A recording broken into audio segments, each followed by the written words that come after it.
Bueno, amigos del canal, en este momento tenemos esta lavadora Samsung. Sí, es una lavadora de 20 libras. Sí, 20 libras. Aquí la tenemos. Esta lavadora está presentando un problema y vamos a darle, aquí ya la prendimos. Aquí la prendimos, en medio se alcanza a ver allí.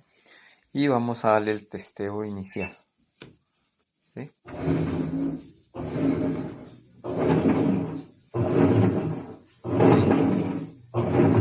Como pueden escuchar, tiene ruido. ¿Sí? Y vamos a hacerle otra revisión.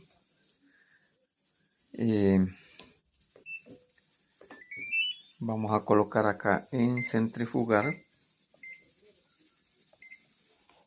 Ahí está en centrifugado.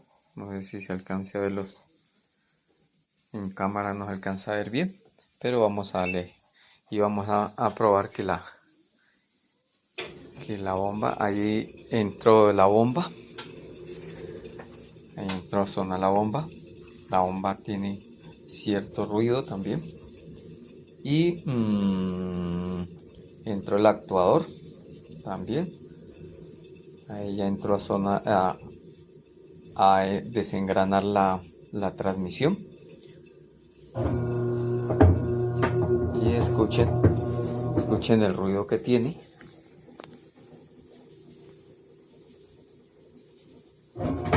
Escuchen.